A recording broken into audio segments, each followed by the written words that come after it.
จอยเฮาไหลพ่อแม่ป้องลาแทงว่าเฮามีตาอยู่อำมอต้ยเปิ้นบ่เฮาหมอกลาเก้าเล่งลูสู่มาเสียมลึกเสียมแรง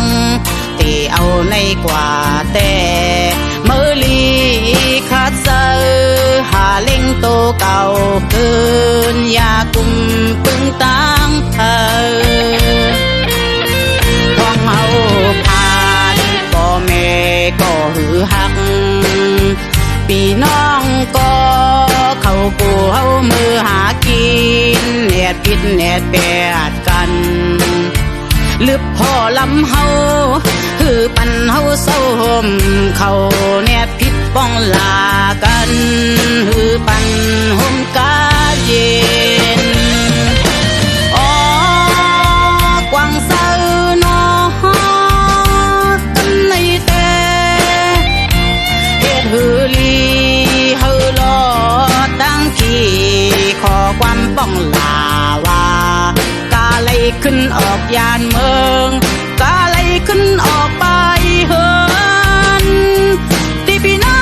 งเขาอำเฮอเศร้าซ้ำ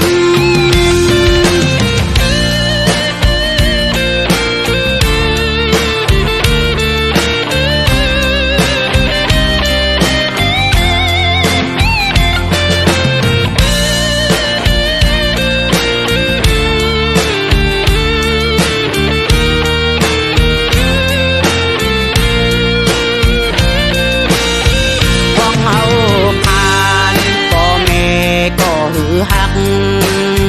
พี่น้องก็เข้าปูเฮามือหากินแหนดพิษแหนดแป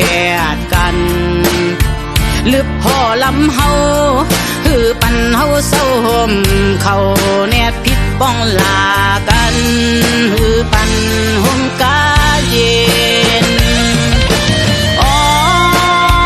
กวางเศร้านอกันในแต่หือลีเฮาลอ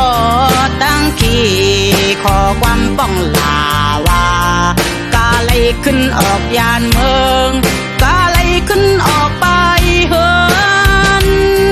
ที่พี่น้องเขาอำเฮอเศร้าซ้ำคัดเสือกว่านา